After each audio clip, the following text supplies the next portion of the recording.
That's when I start tripping like a hitman. Told my man, then I told the dynamite. Silent night, there's no light. That's when I start tripping like a hitman. Told my man, then I told the dynamite. Silent night, there's no light. Oh, Chunka. Yeah, man. Yeah, we was cooking in our little group chat, huh? Man, say hold on. First off, man, y'all need to hit the like button, hit the subscribe button. I don't need to be telling y'all that in the beginning, but y'all really need to do that because we want YouTube to recommend our show, and we want everybody to get involved in this conversation. I'm Boy G the Charm Guy, king of controversy and uncomfortable conversation. Man, y'all don't know who Miss T and Grizzly Adams is. Y'all lost. We're gonna have a good conversation. We're gonna hop right in this conversation. We got tariffs. The tariffs got us in the chokehold. We're gonna talk about that. We're gonna talk about this Carmelo Anthony thing because we need to revisit this. This is everything we're about to talk about tonight is a glimpse of what we were talking about in our group chat. Okay, so we were having a heated discussion in the group chat about all of these topics, and I thought it was really good. So like, hey man, we're gonna fire up the live, we're gonna pod. Miss T, you could kick it off because you had like a 10-minute voice note I ain't even get to because I did have you had first off, you had like 15 to 20 minutes combined, I think. And I gave a rebuttal and I ain't even get to hear your rebuttal. So you could really put your rebuttal up here. I'm gonna set the stage because we're gonna be talking about really overall, man, just the black condition, black financial literacy, where we are geopolitically. Do we understand what's going on? There's so many issues that are affecting black people, and sometimes I feel like we end up on the wrong side of it. But of course, actually, I'm gonna let you go off on that 10-minute voice note. Then I kind of get everybody up to speed. But let's just kick it off, man. It's a good conversation. What you say? What you were saying? Okay, so the first thing that I was replying to, 'cause I was listening to part of your note, and I think you compared me to somebody else, and you was like, "We always trying to start off with scripture." Hey, she tried to hit you with the script. Hey, she went to Sunday school for a minute. I was like, damn, you didn't struck a nerve with it. Because here, Yeah, I'm not. Go ahead. okay, so here's the thing. In a sense, I wasn't trying to pull God into a worldly matter. I was using it as an extended metaphor, okay, more like symbolic. And what I meant by that is that when Christ left us, he knew. Okay, when he was here, he was like literally like I could be literally walking with God.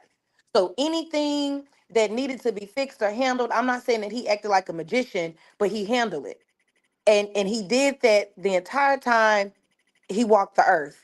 When he left, he knew that things weren't going to be the same. Okay. So he didn't just leave Earth and just say, y'all figure it out. It's going to get hard. Just hold on to me. No, he left us with the Holy Spirit, which was to guide and comfort us. So it gave us something to look forward to. Now, when you said that you read the scripture and you were talking about how the governments were ordained by God, I said, okay, well, I'll tell you what. Well, if that's the case, then the government needs to know, hey, first off, any decision that they make, everybody's not going to be happy. Like, you're not going to please everybody. And I totally get that. But when you're making drastic changes that are not incremental, and you see the downward effect that it's having on the American people, you need to have a plan in place to where we could be sustained so that we can believe. Because right now, it's just like if you ask a typical person, what is it like to be an American, regardless of whatever color you are, you're going to get varying responses. And so all I'm saying is that you can't make these decisions on tariffs, or if you choose to make these decisions on tariffs, what do you have in place for the American people as a cushion until things level off, until things balance, until you do get jobs over here, until you do have resources over here? But it goes back to the point that what I said once before. We have access to certain things geographically because of where we're located. Same in other countries, same in other places. So I just don't believe that America could just live on its own and not have any help from somewhere else. So if you're going to raise the prices on what we get over here or what's leaving out, well, more so what we get over here, what's leaving out, like what are you going to do in the meantime? What is the game plan that's set in place to where we're not continuously falling behind? I even made the point about COVID. Let's just be honest. Do you really think the American government wanted to give everybody all this money? Theoretically, no.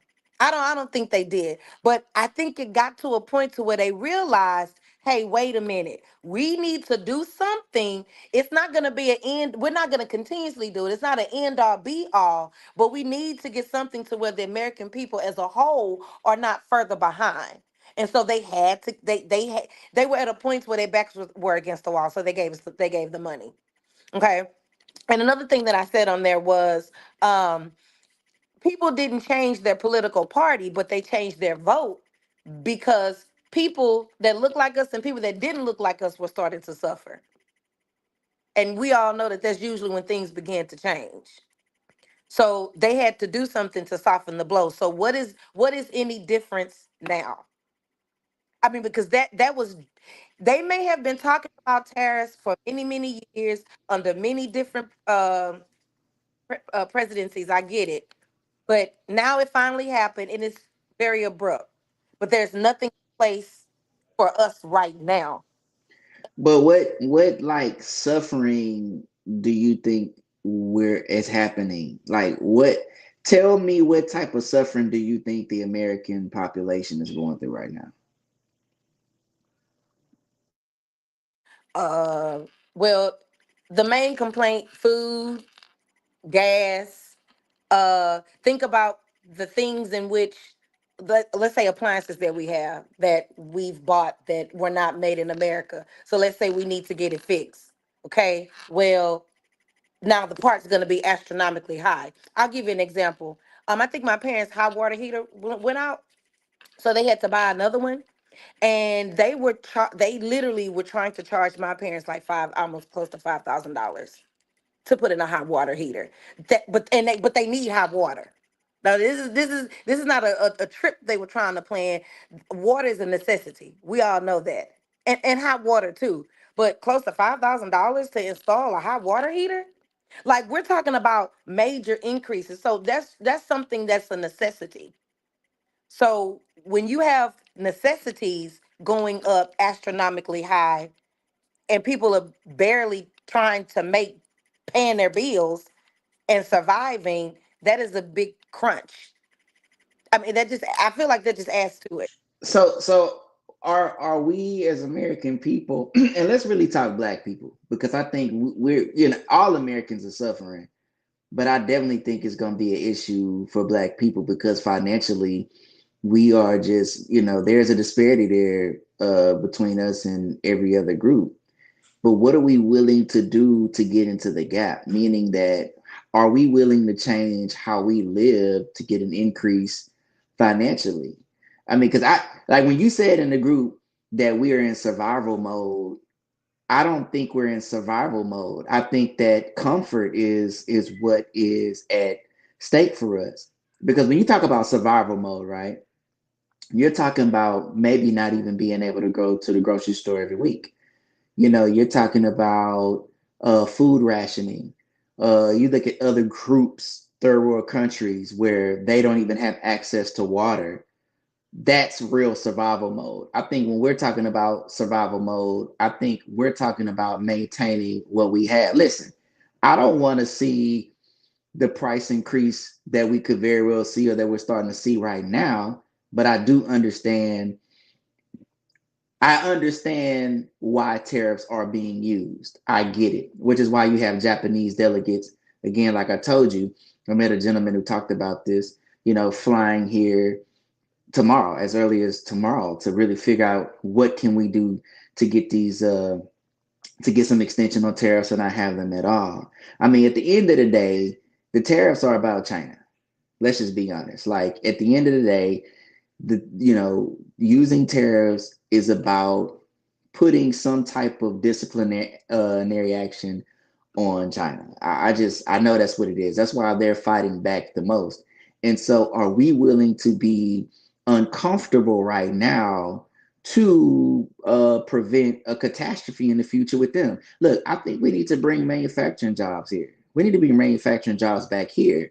You got somebody like Jasmine Crockett sitting up there. I didn't go get into this picking cotton statement she made, but the same thing she made about immigration, a statement where she said, we're not going to pick the cotton. Who's going to do this cheap labor? We're looking for cheap ways to get labor instead of putting that here in this country. Like, that's what we need to be. We need to be figuring out how to bring manufacturing here. We need to be figuring out how to manufacture things here to control that price, because the reason why things are going to be a lot more expensive than what they should is because we've outsourced everything. We've outsourced a lot of production in other places. So I think it's just going to be some pain we're going to have to go through, and maybe us as a society, as a country, we need to change our spending habits. I think there's ways we can you hear me okay? Can you hear me all right? There's ways that we can protest as well. There's ways that we can protest this and make some changes, but we need to be talking about that. We need to understand though why the tariffs are being used. Is there historical context to tell us that this really works and empowers our economy? No. Absolutely not. Let's just be honest. I can be fair, because I know Rob said it seemed like we're trying to sign a major deal, I guess, with the Republican Party. No, but I understand why it's being used. Okay. And I sent y'all some links in the group chat on, hey, Nancy Pelosi said almost 30 years ago that we needed to put tariffs on China. So the same people that are telling you it's a bad idea now was for it almost 30 years ago. And guess what was going to happen then? Probably the same thing. I mean, it's a lot worse now because we've outsourced things to China more. But this is just a part of it. What are we willing to do to, change our own lives to where we can kind of pad against this? I think COVID taught us that too. We're a check to check society. We are a pleasure now, comfortable society, and that's why we struggle a lot. I think there's enough. Do you know many of us are middle class, considered middle class, and we don't have the money. Yeah, we are. Like, but where are the raises? Everything is here. The only thing that I've seen over time, like, that kind of goes up and down, is gas. They raise prices, bring discomfort until you get normalized to it, and that's where it stays. I just don't see.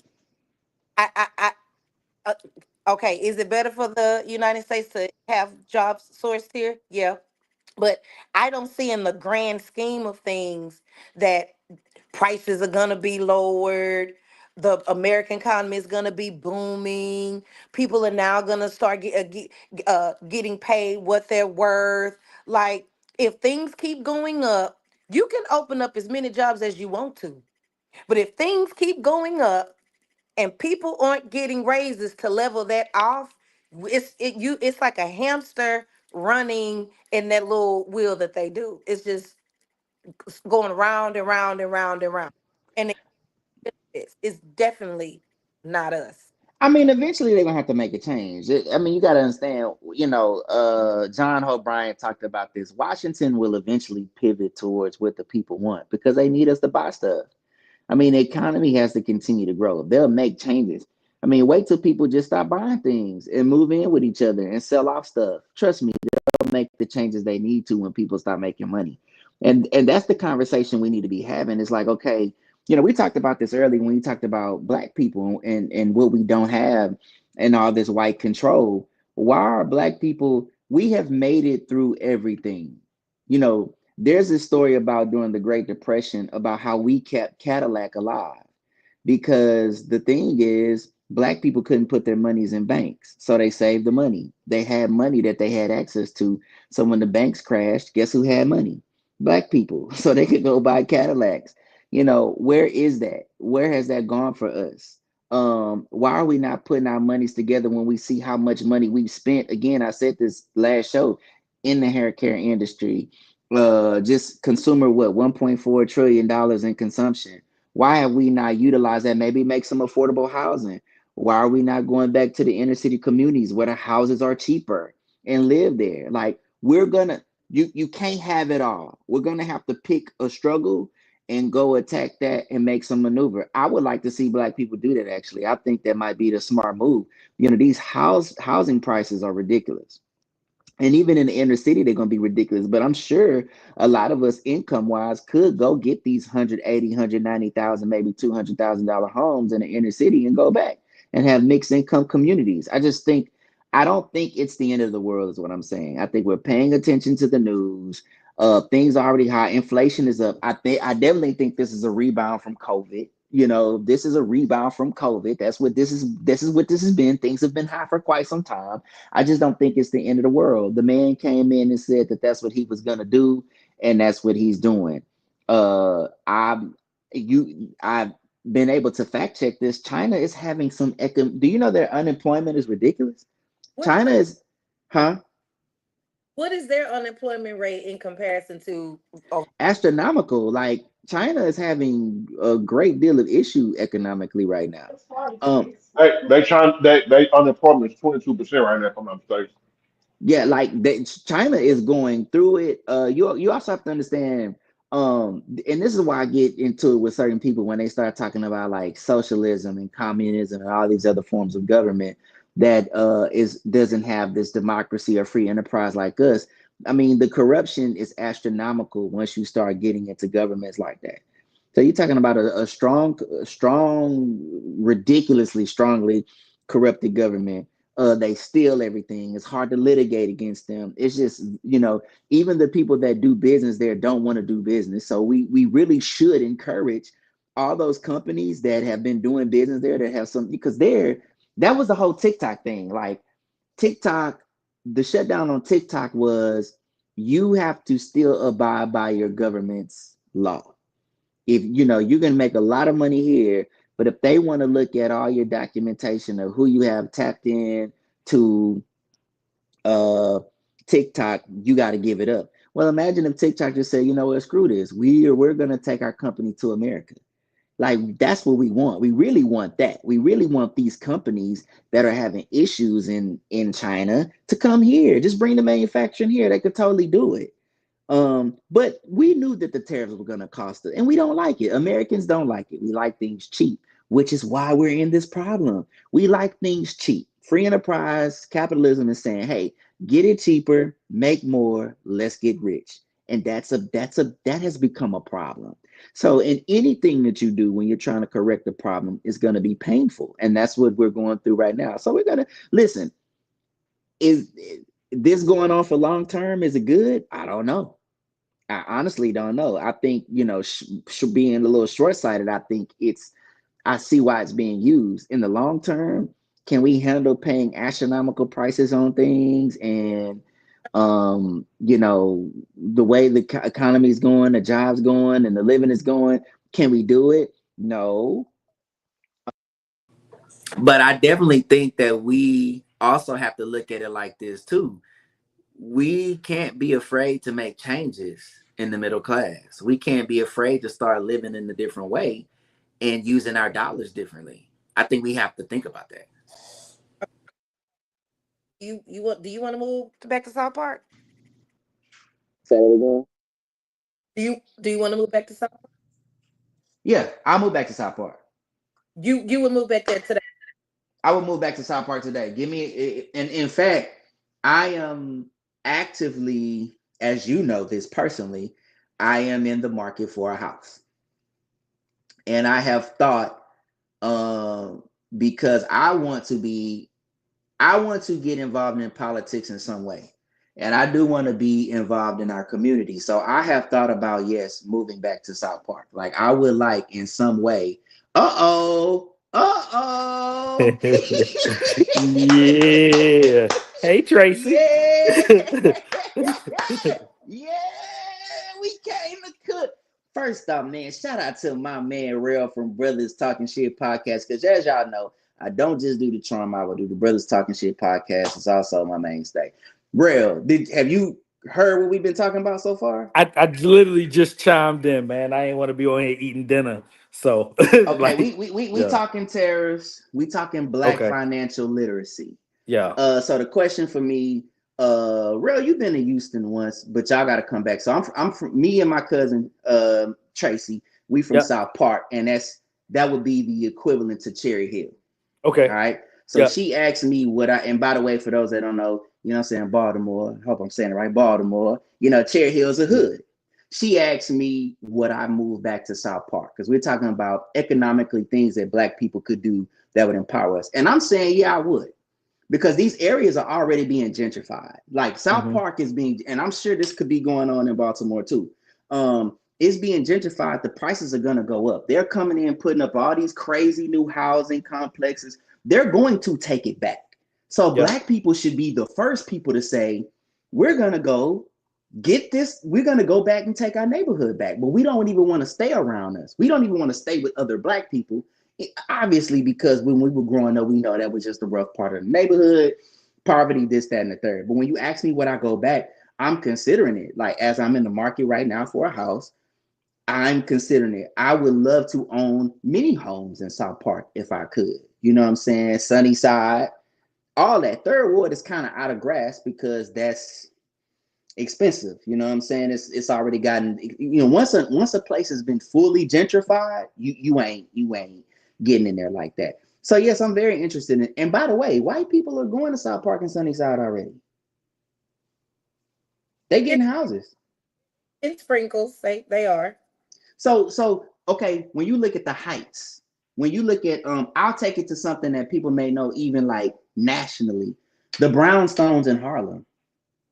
Those are $1 million homes. That was black people there one time. You know what I'm saying? It's still some black people there, but I mean, once you gentrify an area and you take the price up, it's almost over with. So yeah, I would definitely go back. And I think all black people should consider, if we're talking about the economic disparity that we have, we should consider going back to our neighborhoods where people don't want to go and getting it cheap now and putting in some infrastructure. I'm just talking about solutions that niggas really don't want to do. I don't know where you. First off, Yeah. real. What Yes. before we get there? How do you feel about the tariffs? Yeah. Much to do about nothing. Lot of noise. You know what I'm saying? The 90-day extension was probably based on negotiating other deals with other countries.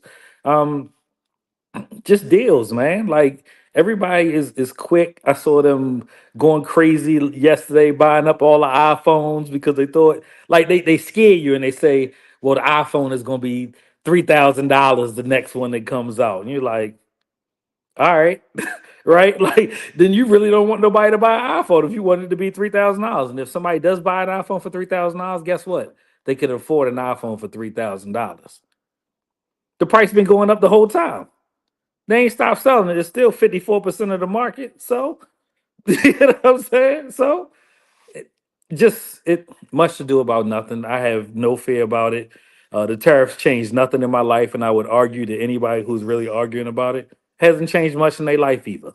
Okay, Miss T is now she's saying, okay, so this was my I'm gonna let her speak. I Yep, ain't trying to for bash sure. her. Yeah. But so we was debating in our panel podcast. And I ain't gonna lie, y'all, we be debating over hey, brothers talking debates because JB is kind of like Miss T. I think they somewhere aligned and Rob J10 next too. But she's saying we in survival mode. And I'm like, how can we say we in Okay. survival mode? I'm seeing niggas drive Hellcats, farms, live in subdivisions. Like, how can black people say we in like survival mode? Oh, the shit, when I did that, it did like the thumbs up. That's crazy. But how can we say we in survival mode when essentially a lot of black people live in the middle class, if we're just being honest? Yeah, but didn't we have a conversation once before that we said because of the infrastructure and how the economy is going that the middle class is minimizing as a whole? Didn't we say that once before? So if we said that to be true, and if we consider the majority of black people to be in the middle class, and again, like I said, if you have prices going up, and yeah, you may be able to sustain now, but how far are prices going to go and for how long? And if jobs are not paying, I'm not saying, well, somewhat equal to where it's comfortable to live, to where it's like, do I want to buy eggs or do I want to buy milk from the grocery store today? Stuff like that. Like where, like how does that work? Because you can't, things can't go up and we don't get raises or bonuses or anything like that, or no cushion to help fill in the gaps, because we've talked about this. The rich are getting richer, the poor are getting poor, and the middle class is being stretched very, very thin, to where I see it as eventually it being, if it continues to go this way, the haves and the have nots. It's not the mid. I do believe that the middle class is sustaining the economy, but once you get so far deep in, and if it's completely split and it's either you do or you don't, yes or no, then where does that leave the middle class if we're the middle class at the bottom, right? Yeah, but like the middle class range is so vast, right? It's like, what is it, like 60 grand to 250K? The person who makes 60,000 and the person who makes 250 do not live the same way, They don't. right? You know, in any way possible. So it's just like it's like you're talking about most of the people in the world, right? Or most of the people in the country when you say middle class, right? So when you say that, anything that happens will directly affect the most, right? So if you say, well, middle class is 20 to 90%, right? And then you got the upper 10%, and then you got the lower 10% or whatever. So the middle class will suffer the most. Yeah, when you talk about 80% of the people, of course they will. Absolutely, they will. But I mean, you know, the egg crisis was a whole thing. We know about the bird flu, and they had to kill all the chickens. Now you got to produce. Like, I'm just trying to figure out what's actually a real concern and a problem in this country, and what actually isn't. Right? The egg prices was high when Biden was in office. The egg prices are high when Trump was in office. The Fed hasn't lowered the rates when Biden was in office. They haven't lowered the rates when Trump is in office. It's just a lot of stuff, right? Like my interest rate was high. My mortgage was high last year. My mortgage was high the year before that. It's high now. I need the Fed to lower the interest rates. That has very little to do with the government because they don't decide, right? It's just convenient that they call themselves the Fed, right? Just convenience. So okay, so Yeah, when you talk about the middle class, okay, yeah, for sure. a person say 70,000, 60,000, 65. We'll say 65. Yep, yep, So $5,000 a year. I'll just say a family of three living down south yep. in a better place. Would you agree? To someone living up north, a family of three or four making $60,000. So when we talk Yeah, about, we also have to think about the geographical location where people are located too. yep, That range is the way that it is because a lot of people from up north are moving down south because of that. yep. You know, you can be making 60,000. Matter of fact, there was a teacher that I worked with. She was from New York, and she said that the cost of living was better down here. But when she started her, from where she was at down here, because those teaching certifications don't transfer. Like you actually have to go to the state and be certified in that state. So I think she was making $100,000 or something like that in New York, but the Hmm. cost, so she moved down here. Now the cost of living is low, but now you're trying to budget off of, I don't know, 65,000 dollars a year. So when we talk about the middle class, I think that where you are located speaks heavily. Like I said, Hmm. so high. So but even still, then I feel like no matter where you are in the middle class, if you're not feeling it now, I think that the longevity, because we're just looking at it for right now because it has just recently occurred. But what does that look, let's just say 10, 15, 20 years from now? Or let's look at when people retire, Hmm. fixed income. So if you I don't. I'm. Oh, my bad. You going in and out. if you are retired and let's just say prices still high, how do you like? Where do you close the gap? So I guess uh start start moving trends, right? Like how does it look in the You long definitely cutting in and out, and I think you cooking. Yeah, yeah, you You, cutting in and out. Yeah, yeah. Are you you on the cooking for sure, phone? but you going in and out. Yeah, I am. I over the Is it sitting on top of the speakers? Because that normally causes the cut in and out. oh okay, wait. How Yeah. about If you now? turn, Can you hear go me ahead. now? Absolutely. Or Yeah. if you turn it sideways. But go ahead. Yeah, yeah, Yeah. When it's on the speakers, it be grabbing sound. yeah. Okay. Yeah. Um, so I'll go back to where you're living. So I have that. Did you hear about the teacher that came Yeah, from? yeah, yeah. I got you right. Yeah, the cost of living is relative to where you are in the country, down south versus being up north, in relation to somebody making 100K in New York, which is basically damn near at the poverty line. Where if you're down in Texas, 60K is a really good living. And by the way, I live in Maryland, but I used to live in Killeen, Texas, right? So I'm Okay. familiar with both different economies, right? So yes, I do agree and I understand that, and your point is accurate when you're talking about the middle class from that perspective. So what does But that? I mean, So what does that look like in the long run? Let's think about the people who are on retirement that's on a mhm, fixed. How do they survive? And that's from living, that's from eating, that's from medicine, that's from if they have to go to the hospital. Like because when you're working and you're not retired, you can have a job, you can have full time job, you can have side hustles. You have the mobility to do a lot of things to try to close the gap. But what mhm. happens?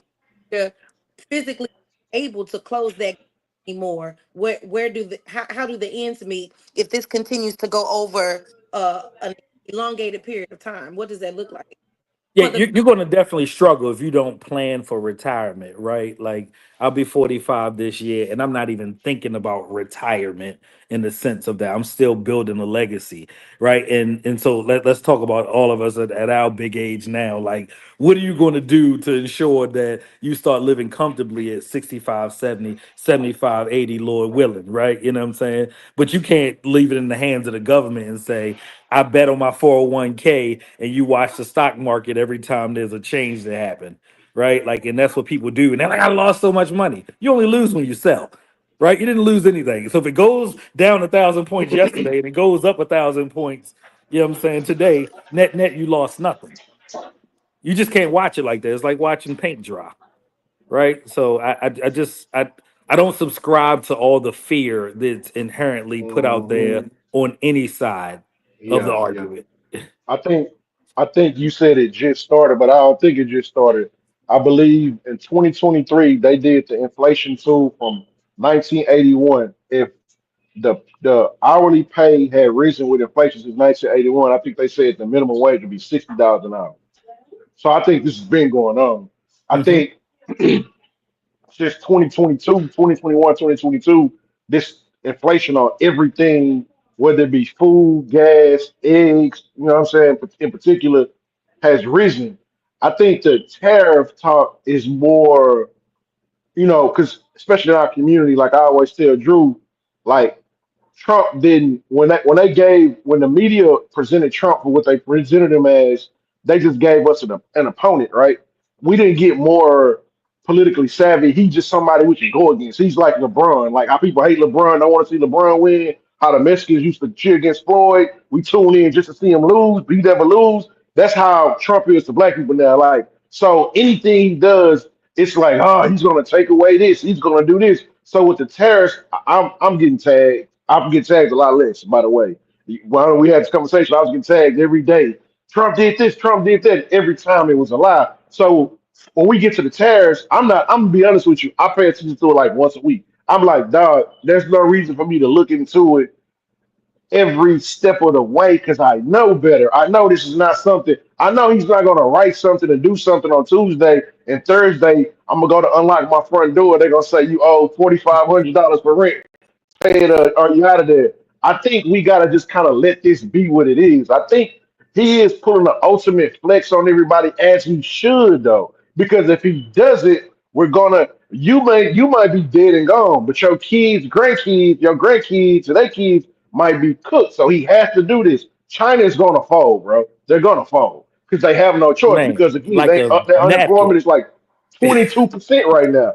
Yeah. I didn't know this. I didn't know this till a week ago. I didn't know that they were this. The economy was this bad right now. But we we can't let them do this. But it's like in our community right now, people don't even care about America winning. They just want to see him lose. And I'm like, bro, we crazy. Because if he lose, bro, what you think we gonna do?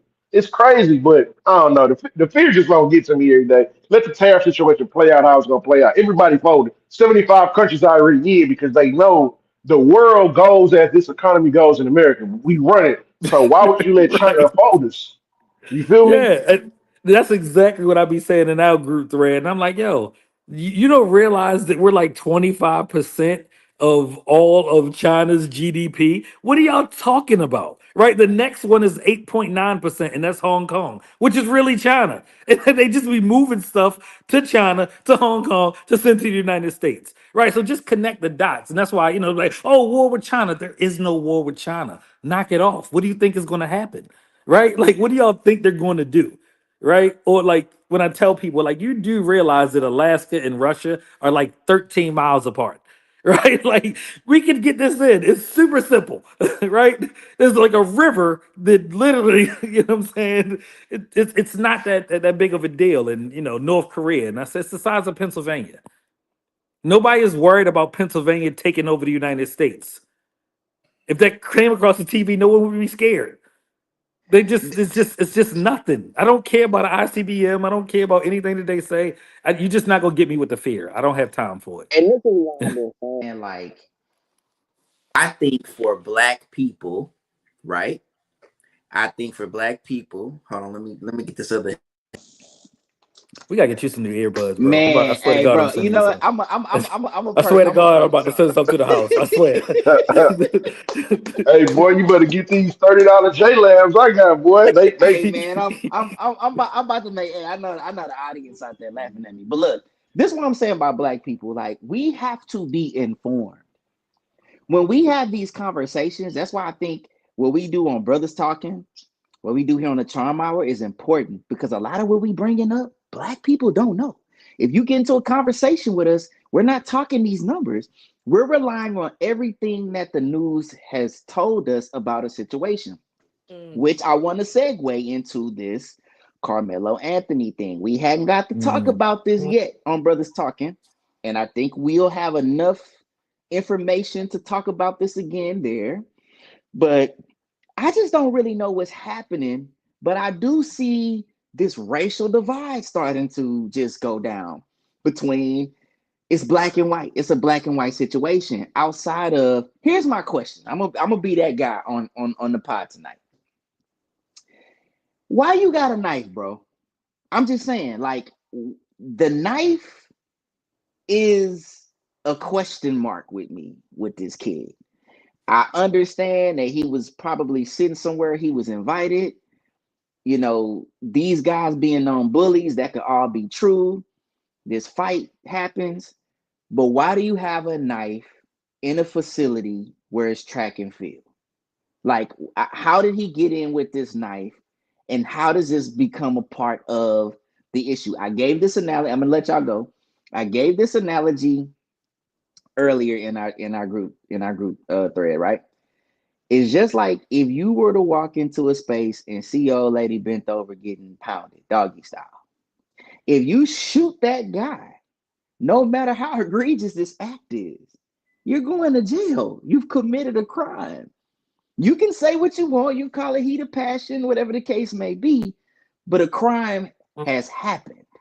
So we can't evade that and start talking about how racially motivated this is because he committed a crime. Now, if he put up his dukes and he got the fighting, and because if he would have, hey, Grizzly said this. Imagine if he would have fought them white boys and they killed him. He would have burned down. Frisco would have got burned down to the ground. It would have I, been Black Lives Matter all yeah. over again.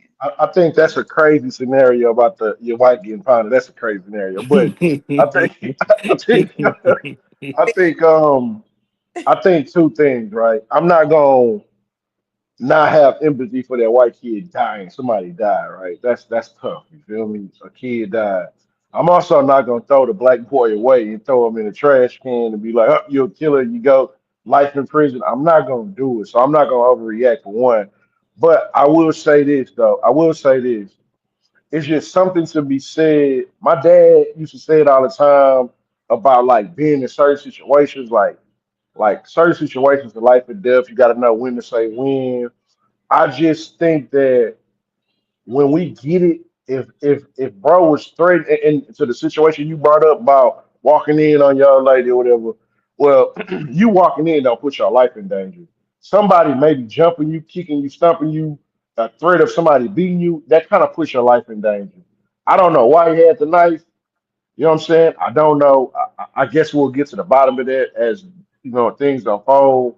You hear so many different stories about what happened. It's only happened what a week and a half ago. You heard so many stories, different scenarios. So I don't know. It's not enough for me to really go off of.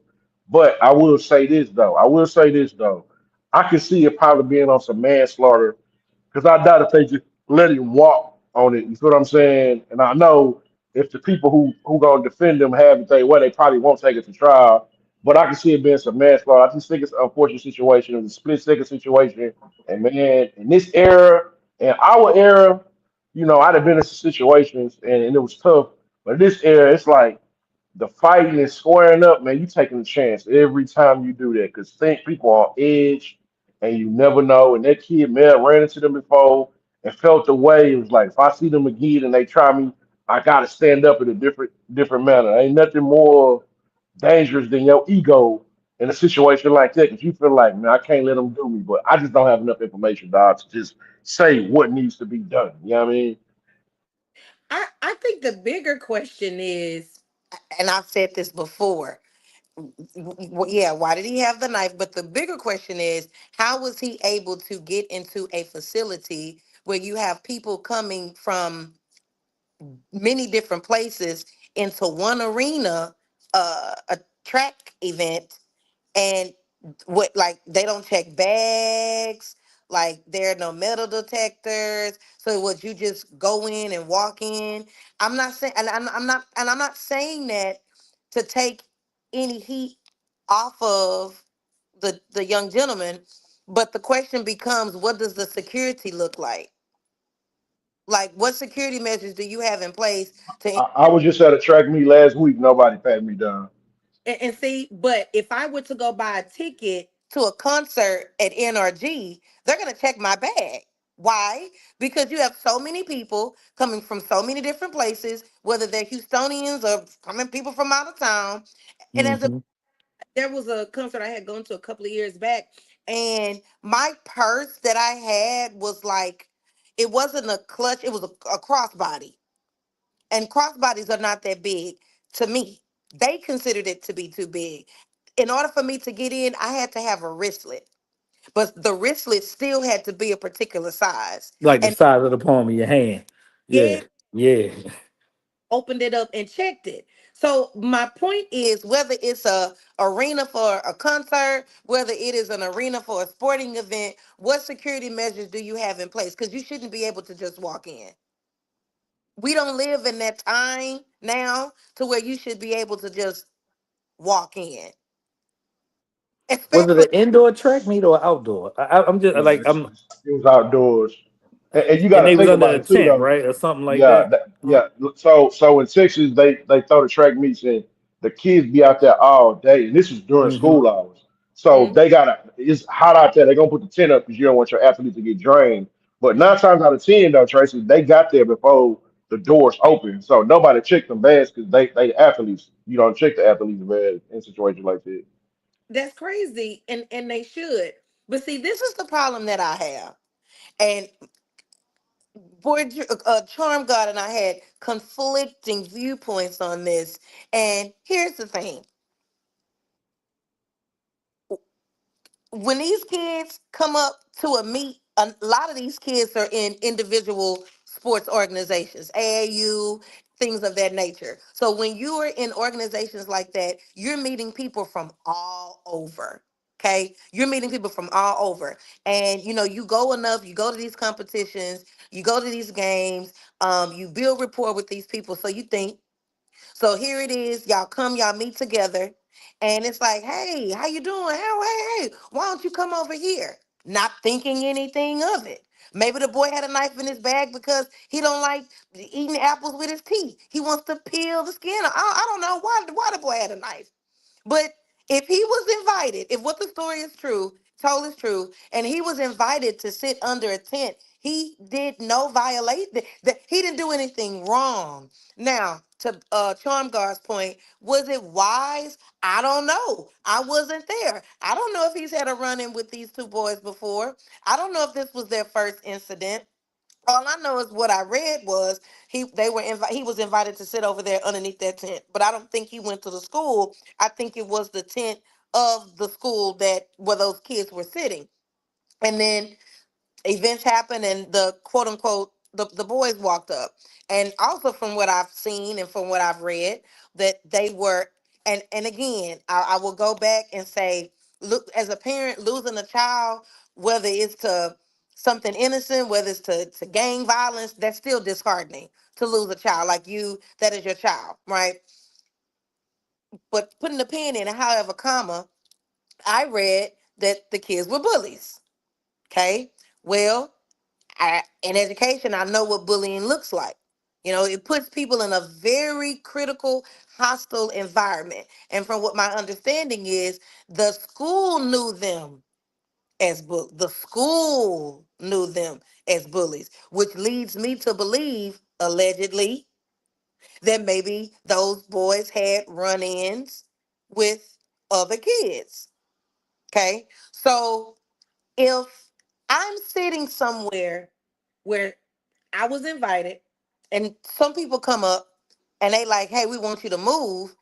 Of course, naturally, anybody gonna be like, well, why? That's gonna be your first point. That's gonna be your first. Well, why should I have to move? Like I was invited over here. So if even if I don't want to move and these people want me to move, to think that it's okay to take it upon yourself to physically remove me is insane. Because again, this is a meet, this is a competition. There are probably coaches around. There could have been teachers around. There should be law enforcement around. So, okay, you don't want to move? I tell you what, okay, I'll be right back. Why couldn't they? Because we can talk about what the black boy could have done. But if they had a problem with him sitting there, how come they didn't go seek counsel? How come they didn't go get an adult? Because they was bullies. I mean, How, because they were bullies. Thank you.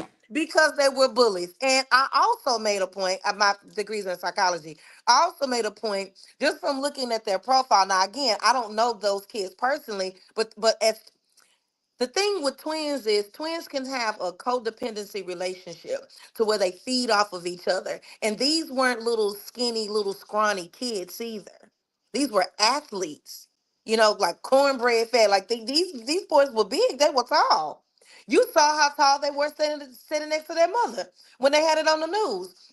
So if you exercise, if allegedly you exercised a right that you felt that you had the privilege to have to make a decision upon someone else in which you really didn't. Now, in the case of Carmelo, yeah, like I said in the text message, if I go to Neiman Marcus and I get out my car because I want to go shopping, I like shopping at Neiman, okay? And other people that don't look like me come towards me and tell me, "Oh, you're not supposed to be in here." And I'm like, "What?" But they 6'3" Sasquatch cornbread fed, and it's five of y'all. I can't, and you attacking me. You're attacking me. I can't fight you off. Like you're too powerful. That's too many. And so maybe in my situation, the only choice that I do have, the only way I'm gonna really get you to understand to get up off of me is to do X, Y, and Z. Now, here's the thing. I went over a poem with my students by Robert Frost, and it's called "The Road Not Taken." And basically, the theme of that poem is that everything you do in life, there's going to be a fork in the road to where you're going to have to make a decision. And when you make those decisions, you can't trot back down that road again once it's already been done. Like teacher used to tell me, you can't unscramble eggs. You know what I'm saying? So Both parties, the boys that were allegedly bullies and Carmelo, they equally had a choice. They equally had a choice because yes, I do believe that the Carmelo could have done something differently. But if you really want to get to the root, I always like to get to the root of the problem. And the root of the problem is if you felt that an individual was somewhere where they weren't supposed to be, then you need to get someone who has the authority to make them move. You don't take it upon yourself to physically try to remove somebody. Thinking, but here's the thing, like you said, if you're a bully and I've been bullying, I'm going to continue to exercise my right. And if the campus or the school knows that they're bullies, you know what that means? That means that the behavior has not been corrected. And we all know what happens when a child's behavior is not corrected. It is deemed as normalized or acceptable. So I'm going to continue to do what I've always done because it gets the results that I always want to get. But it just didn't happen this way.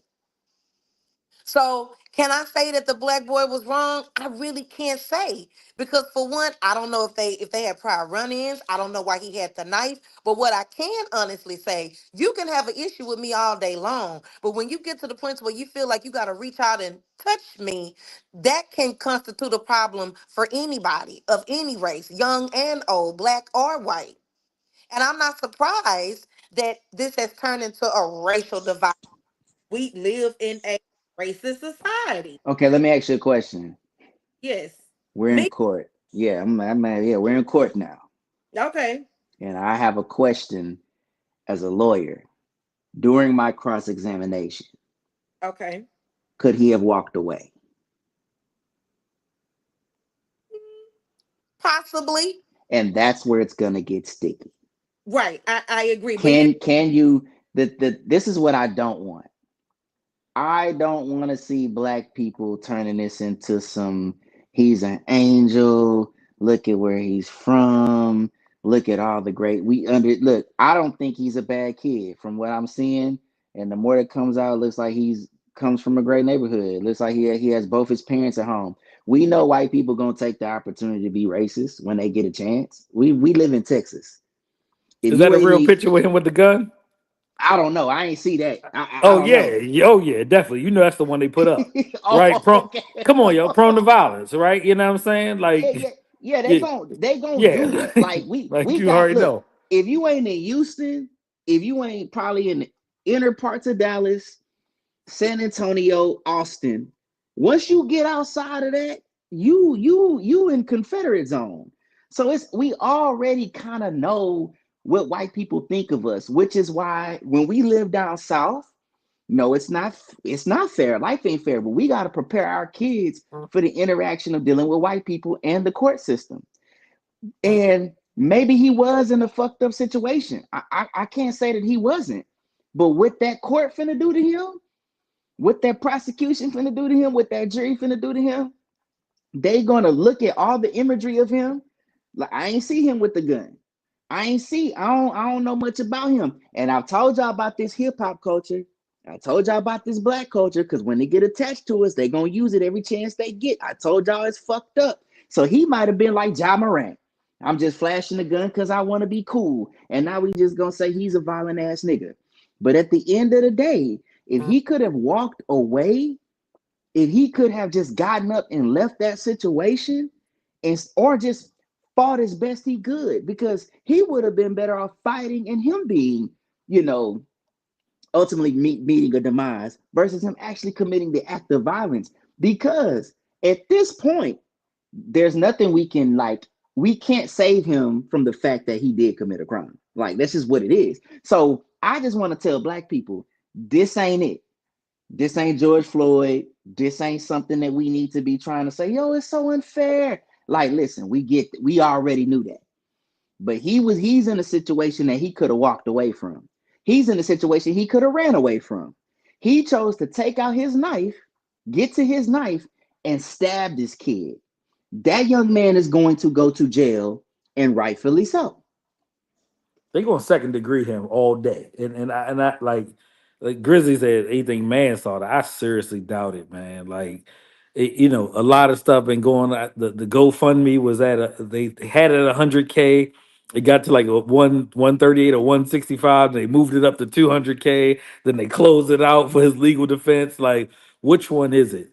I think it's a sad case, and you always kind of mourn life, and especially lives of the youth. But you're like, this is a classic case of FAFO, right? You know what I'm saying? Like, people get into it all the time, and it's just one thing after another. And Tracy definitely is an educator. I'm sorry, Miss T, right? As an educator, right? I met you as Tracy, so it's hard, right? So my apologies. Miss T, as an educator, I know you see some stuff that happens all the time, I'm saying, the school system. And a lot of my cousins are educators and principals and teachers, and the stories that they tell me, right? And then even my own kids going to school, right? And there's always an issue or a drama in somebody just being in a situation or a space where something bad is going to happen to someone. You just hope it doesn't end up in loss of life, right? And it both ways, right? Because somebody physically lost their life, and somebody will lose their life here on earth by, what I'm saying, being put into that penal system. It's sad.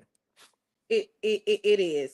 I just my is, which might be difficult. It depends on where they're going, where they're holding this at, who's on the jury, how good their defense is. But it just needs to be some level of fairness. And I know that might be an oxymoron because the parents and the family and friends of the loved ones may not look at it as being fair, because when someone takes the life of someone else, yeah, they may get jail time, but like the mother did say, like, I'll never be able to get my son back. And being a mother too, I felt that, like, they could give you life without parole. They could turn Hmm. penalty. Okay, yeah, was justice really served? Maybe on the legality side of it, but on this side, I've lost something that I can never get back. I can have more children, but I'll never be able to get back what you took from me. So as a mother, I totally get it and I totally understand. But I just don't want it to be one of those situations to where all the facts aren't laid out and things are not done fairly because he is black.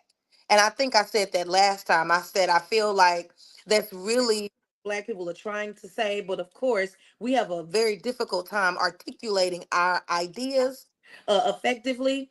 And we know, again, history has shown us how people different from us can commit similar offenses and they get a risk.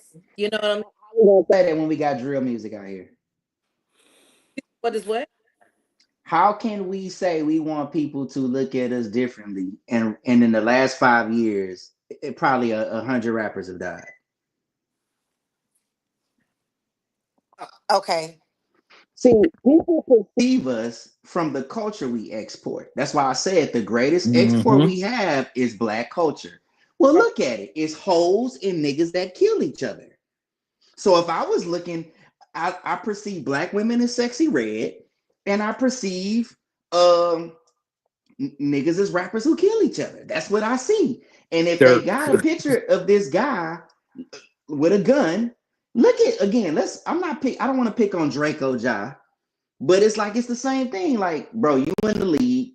Even though I want to make a case for him so bad. I tried to do this on the last episode we did, and it just didn't work out. Because niggas was like, yo, this nigga's an idiot. But it's like it's the same thing. This guy who was considered to be still one of the best basketball players in the NBA, and he's gonna go on to have hopefully a even great career in totality.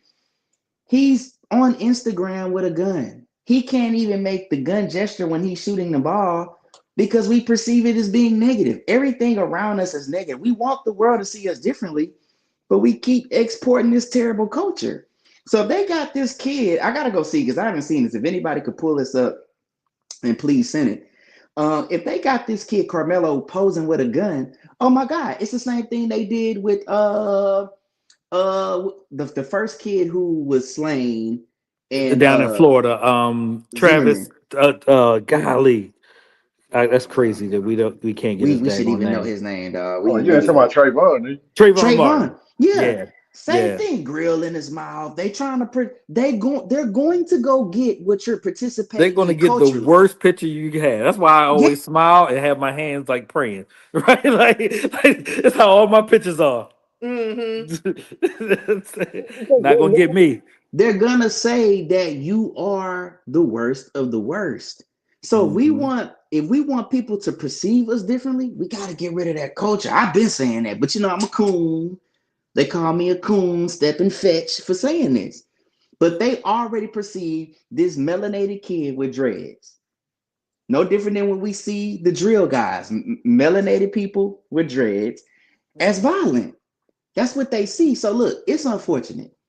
This is so unfortunate. I really hate this for both of these people because I really believe this. From what I'm seeing about this Carmelo kid, it looks like he comes from a good family. This is just terrible. But unfortunately, there's not enough words in the world to tell a parent about their child being gone. Like they don't want to hear that shit. Nope. They don't want to. I mean, yeah, their kids might have been. Man, their kids could have been selling dope. If you come say, "Hey, your kid just got murdered," that's all you hear, man. You know what I'm saying? White, black, it don't matter. And guess what? Don't nobody want to be at their job and get a phone call that they son in jail. Don't nobody, man, black, we black, and we used to getting them knowing somebody that went to jail. We don't want my baby. I don't want my baby going to jail. We don't want this. It's just all bad. But I think we got to look at it for what it is. It's like one, you Terrell's point. The only thing we can hope is that it's the difference between manslaughter and second degree. Because he gonna get one or the other. I'm just letting you know that, right? In the state of Texas, on something like this magnitude, you not it ain't much wiggle room here. So they lowered it because at first I thought that they because I know he had $1 million bond, and I thought it was first. So they lowered it to second degree. I thought it was first degree murder. So what happened to where the it was dropped down to? I think first degree murder will be a lose lose case because you can't say it was premeditated, right? You know what I'm saying? So I hope that wasn't it, and somebody just kind of made a mistake. You know Like I said, they'll hop out there early and do that just for the kicks. mm, Sometimes. yeah, like you know that whole bond thing is crazy. Like it's based on being a flight risk. Like where he going? Like knock it off. He's not a flight risk. Mhm. If they drop Yellow Beezy bond down, they should be able to go ahead and drop this dude bond down, man. I don't know. Hey, look, this is just it's a terrible situation. I think I want to kind of start landing it here because I ain't want to go over an hour. I'm gonna say this. I think what we're seeing in our community is that we need to take an account of ourselves. We need to look at the media we taking in. Yeah. We need to take a look. Oh man, we may not be. Hold on, we got Rob J 10X, man. I don't know. We might go a little longer, bro. What you doing, man? Why you coming in? Hey, Never know what you're gonna get with this guy, man. Hey man, hey. shoot, I was over there, man. I had to finish up my job, man. I'm back programming, dog. Man, it's summertime, 90 days away, man. Hey, Man, well, hey, I'm gonna have to hit you up about that. I'm starting my computer science degree. I'm also doing my cybersecurity cert right now, so I'm on oh the nice. track. And I'm then see, saying, I had to do a rough draft, man. I got some content coming tonight, man. Like, man, I got traded, man. I'm in the solutions business, man. I'm just dropping solutions now. I ain't even, all I got is solutions, man. So I got this cold summer project, man. Matter of fact, hey, it'll fit you too. If you got any of your kids that's between sixth and probably 10th grade, this the best summer project you could give. If you give your kids this summer project, one, they're gonna come out more technically sound. They're gonna come out more confident. They're gonna have something remarkable they can put on their college application. And if they really good at it, they're gonna be. They have kids their age making millions doing that. The summer project is to make a Roblox map. So, and the degree of difficulty is right there where it's like it's intermediate level, but like they got a community, they got a forum behind it, they got playlists. So with moderate effort, a kid not in school, it's the greatest summer project in the game right now. That's what I'm saying. So I was well, getting on I my think, I think God spoke to me when you came on here, man, because we about to get off, but I think God spoke to me by you coming on because you had a little smoke in the group chat, man, about the tariffs and all of that. So I kind of wanted you to display your smoke right now. We Miss T was by herself, you know what I'm saying? You was supposed to Oh be in here yeah. boxing with her, you know what I'm saying? But you had a little something. Hey, look, real, this is what he said. He was like, Uh, he trying to get us to come back to being independent. He think me and Grizzly ain't independent. He think we lean more towards the right. You know, he think we gonna sign with a major versus just staying Bro. independent. That's what he said. Bro, they not. They not. They used to be independent, bro. Now they not, bro. They hey man, we was all independent. We ain't had no allegiances. Now all of a sudden, you know what I'm saying? Like Don can't do no wrong. You know what I'm saying? I ain't saying that he is wrong, but hey man, it used to be, man, it used to be, if they ain't a Negro, well, you know what I'm saying, which they gotta earn, I respect day to day. Now now Drew giving, you know what I'm saying, 4 year contract, he giving max deals out. Like, he done got, I'm like, damn, like, you gave Don a max deal? Man, man. Hey So man, listen. I just want boys. Listen, man. We talked about the tariffs. You kind of missed it, but at the end of the day, man, I think it's just a lot of fear talk, man. It's a lot of boys out here on. I don't think us as black people are invested in the geopolitical space enough to be having this conversation. I think we just see it as far as our eyes could see.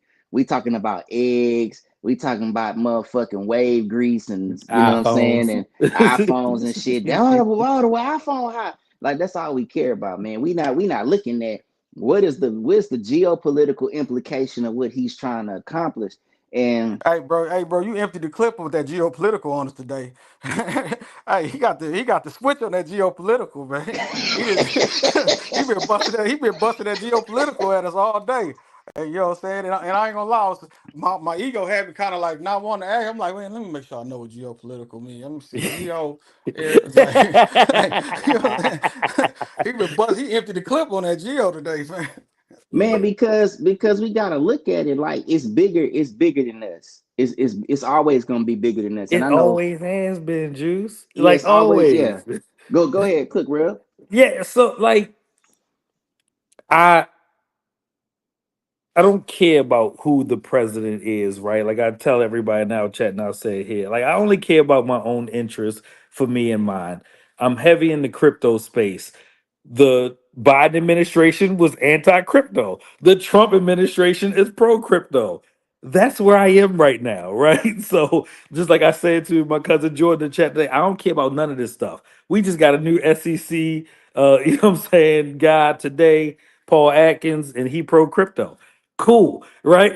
That didn't happen with Gary Gensler under the old administration. I hated that dude, right? Like he cost us billions of dollars in my favorite crypto. So like I'm just I live where I live and I land where I land, and there's just certain spaces that we don't have anything to worry about because it's not just going to change much for us.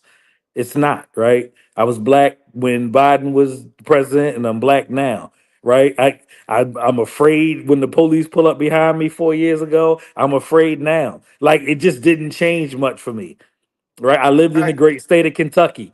They're racist there, super racist, right? Like it's the most racist place I ever lived in my life. I don't care about much of anything outside of that. but I So respect what you're saying though, because that's all I was asking.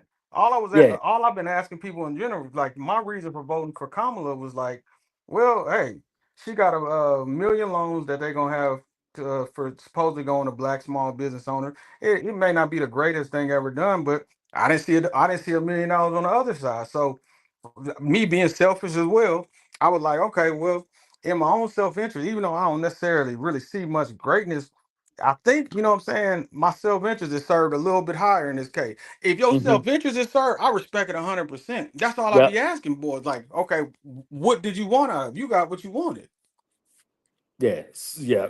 Self interest is 100% served, and that's where I am, right? So for me, like I said, and I'm not a selfish person. Like it's for me and mine, and like just very clear about that. And I mean, nothing much has changed, right? I'm a naval veteran. I served this country for 14 years.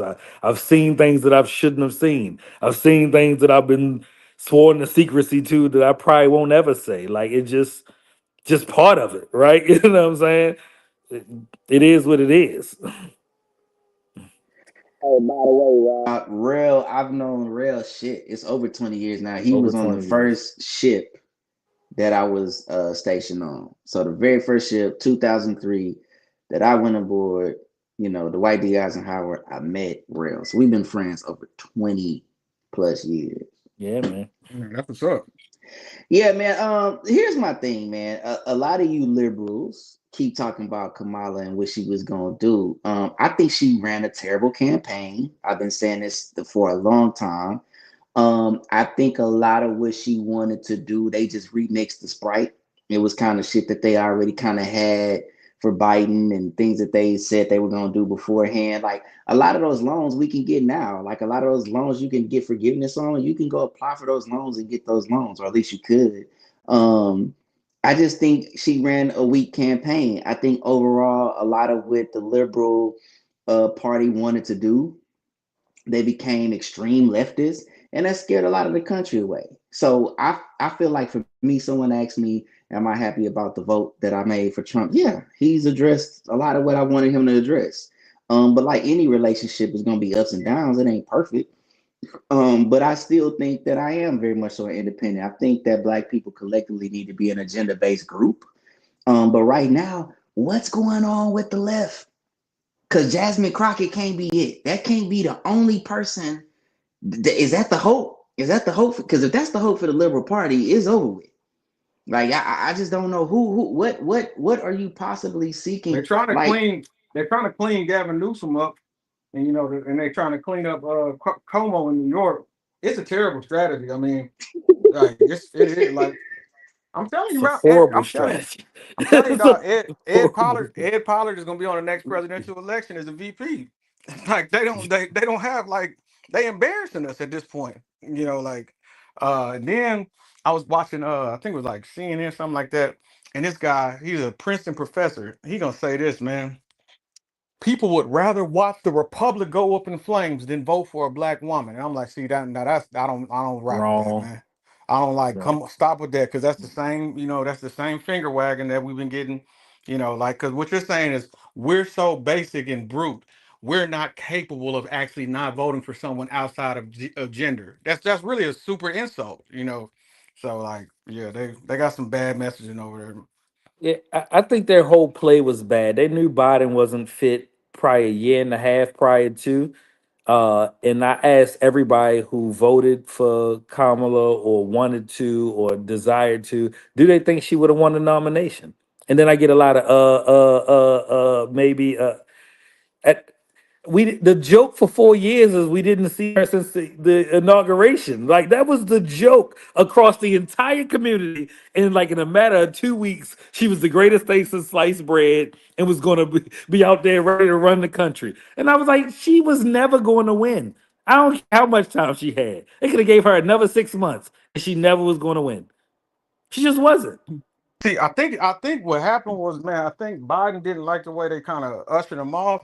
So that was like his last little get back was to like, crown Kamala, like just, you know, remember that time we had that Texans coach, what was it, Lovey Smith? We already had him fired, so he tried to win the last game, so we didn't get that pick. I think that's really what Biden did. Like, he didn't, we kind of took him out. It was embarrassing. So he was like, oh, okay. Well, then that's what y'all want to do. You know. He waited until after the DNC and was like, I quit. Like, it was petty. hey, the only thing I can say about Kamala and her sister is that they both fine. Them some fine women. I don't care what you say. Hey, they old school fine. The type of fine you don't even find no more. They kind of fine. But no, to that point, man, I just don't think. And she sound drunk. What's up with that? Every time she talks, she sound drunk. Yeah,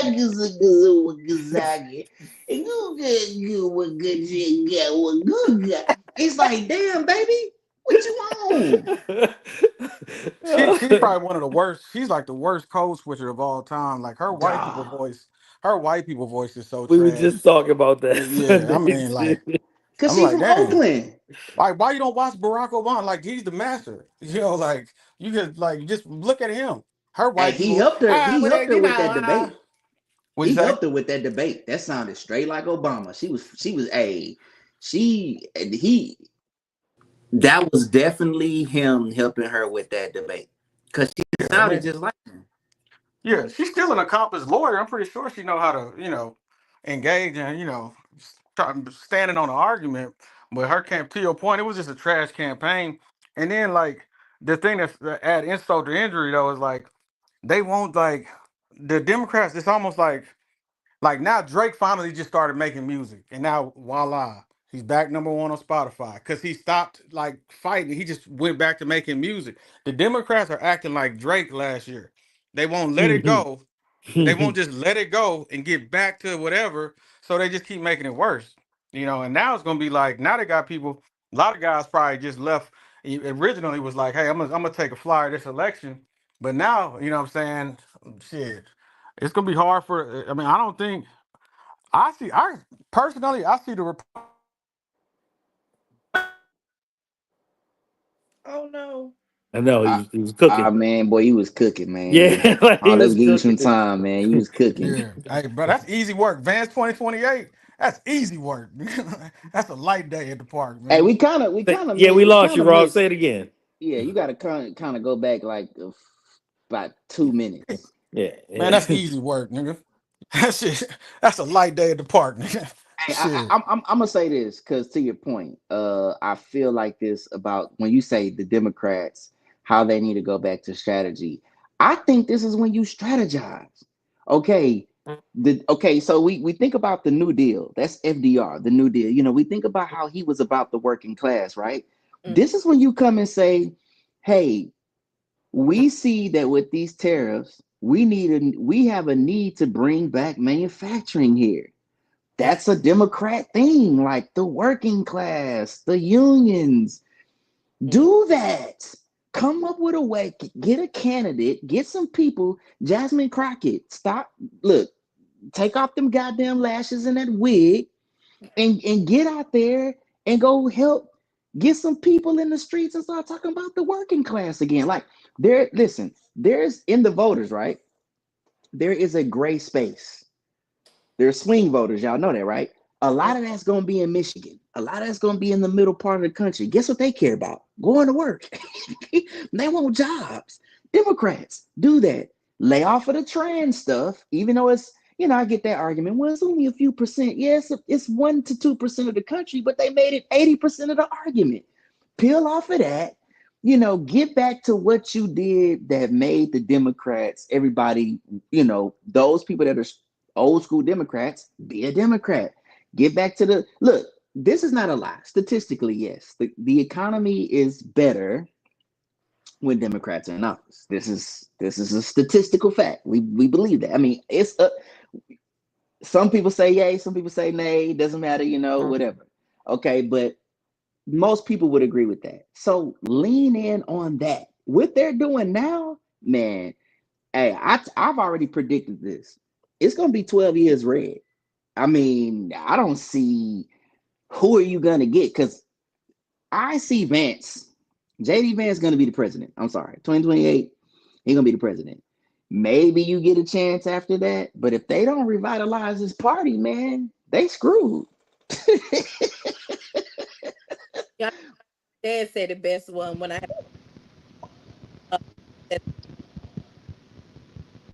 Democrats don't have a backbone.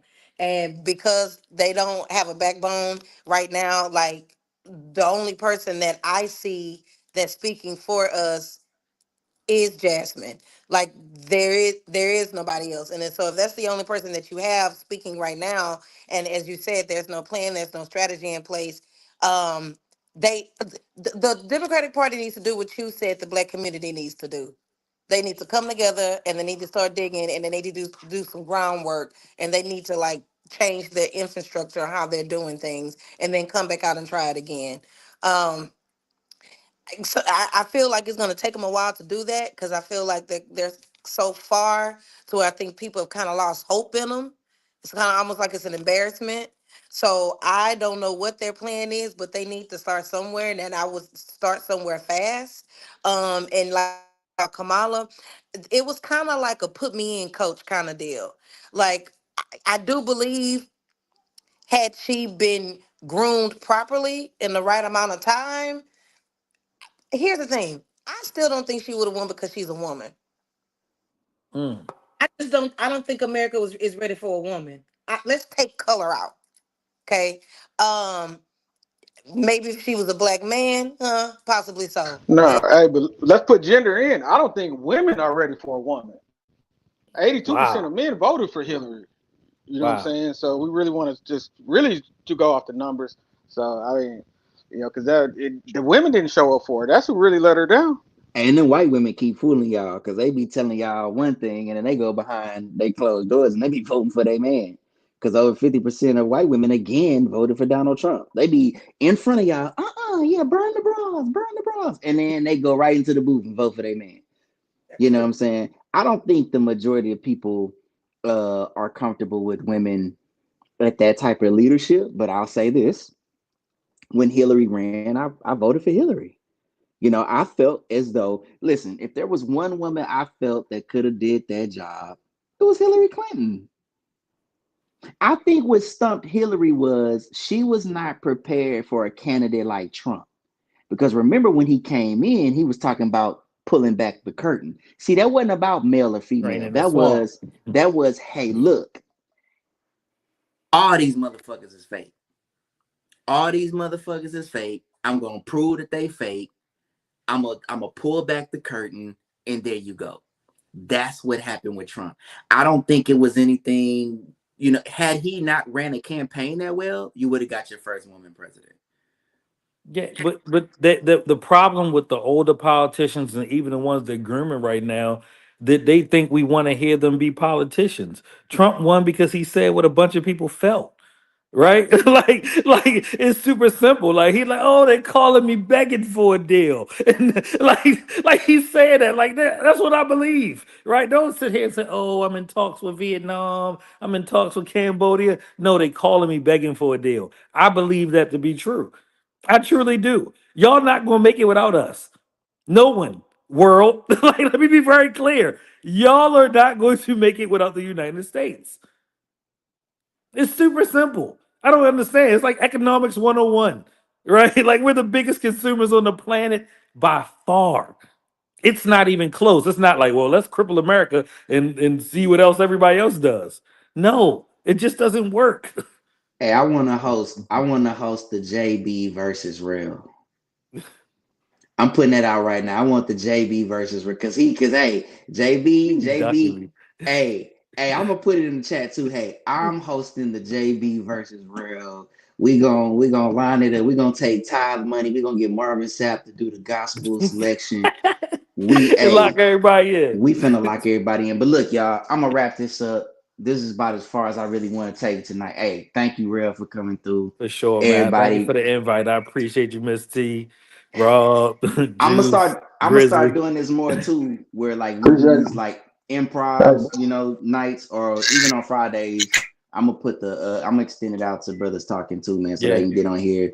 We're gonna do some cross promo shows or whatever, man, and maybe it'll be open for y'all to come over there and do something too. But Definitely open, right? As I say, y'all yeah, more than welcome to come. We record mostly on Sundays, right, 3 o'clock Central.